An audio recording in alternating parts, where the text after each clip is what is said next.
క్యారెట్‌తో ఏం చేస్తా అనుకుంటున్నారా? క్యారెట్ కర్రీయా? క్యారెట్ హల్వానా అనుకుంటున్నారా? కాదు. క్యారెట్ రసం. చాలా చాలా బావుంటుంది. మనం పచ్చి పులుసు, ఇట్లా చారు, మనం పప్పు చేసుకున్న తర్వాత పప్పు చారు అని అలా చేసుకుంటాం గదా! మేము పప్పు చేసుకున్న ప్రతిసారి క్యారెట్ చారు గానీ, బీట్రూట్ చారు గానీ చేసుకుంటాం. క్యారెట్ చారు ఇప్పటివరకు మీరు చూడలేదు గదా! చాలా చాలా బావుంటుంది. మరి ఎలా చేయాలో చూడండి. ఫస్ట్ మనం ఇవి చిన్నగా కట్ జేసుకోవాలి. కట్ జేసుకొని పీల్ తీసుకోవాలి. 2 క్యారెట్లని ఇలా కట్ చేసుకొని వేసుకొని కొంచెం చింతపండు యాడ్ చేసుకొని మనము కొన్ని వాటర్ యాడ్ చేసుకొని ఒక 5 మినిట్స్ ఉడకబెట్టాలి. ఉడకబెడితే క్యారెట్‌లో మనకి న్యూట్రిషన్స్ ఇంకా ఎక్కువగా అవుతాయి కాబట్టి నేను ఉడకబెడుతున్నా. ఇది స్కిన్‌కి, కళ్ళకి ఎంత మంచిది. ఉడికినాయండి చూడండి. సరిపోతది 5 మినిట్స్. ఇలా ఉడికిన తర్వాత మనం ఇవి కొంచెం చల్లారబెట్టుకొని మనం మిక్సీ పట్టుకోవాలి. ఇలా మిక్సీ జార్లో మనం వేసేసుకోవాలి. దీంట్లో కొన్ని ఎల్లిగడ్డ రెబ్బలు, కొంచెం ఎండుమిర్చి ఇలా దంచుకొని వేయండి. వేసిన తర్వాత కొన్ని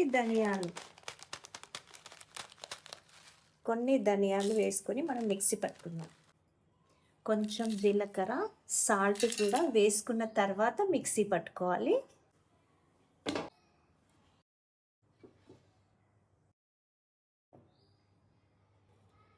ఇలా మిక్సీ పట్టుకున్న తర్వాత మనము ఉడకబెట్టిన క్యారెట్ వాటర్ ఉంటాయి కదా, ఆ వాటర్ని కూడా ఇలా ఫిల్టర్ చేసుకొని దీంట్లో యాడ్ చేసుకోవాలి.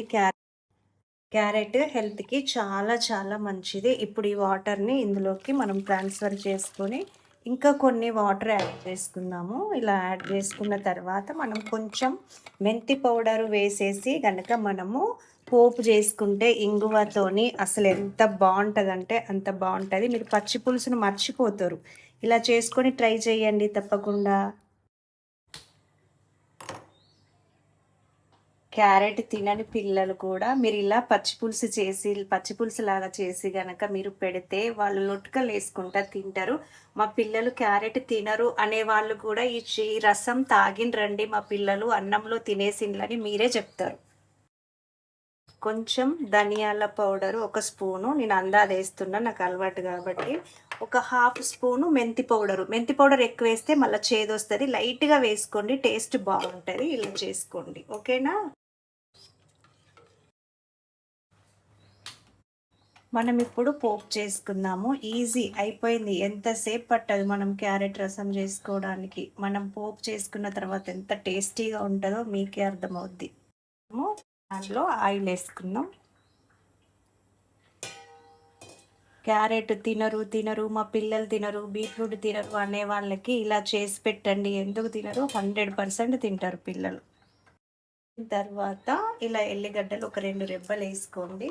వేసుకొని జీలకర్ర, ఆవాలు, కొంచెం ఇంగువ అనేది కంపల్సరీ మనకి వాతాన్ని తగ్గిస్తుంది కదా. కొంచెం ఒక హాఫ్ స్పూన్ ఇంగువ వేసుకోండి. ఈ పోపు చిటపటలాడిన తర్వాత పసుపు యాడ్ చేసుకుందాము టేస్ట్ కోసం. వేపాకు వేసుకున్నా చూడండి ఎలా ఉందో. ఇప్పుడు ఈ పోపుని మనము ఇందులో యాడ్ చేసుకుందాం. ఈ పోపుని ఇందులో యాడ్ చేసుకుందాం.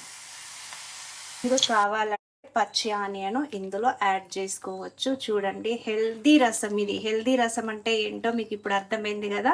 క్యారెట్ రసం, బీట్రూట్ రసం అనేది మీరు రెగ్యులర్గా పెట్టుకోండి. పచ్చి పులుసును మానేయండి.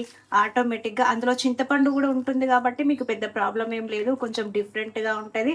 పిల్లల ఐస్కి, స్కిన్కి సూపర్ రసం ఇది. తప్పకుండా ట్రై చేయండి. లైక్ చేయండి, షేర్ చేయండి, సబ్స్క్రైబ్ చేయడం అస్సలు మర్చిపోవద్దు.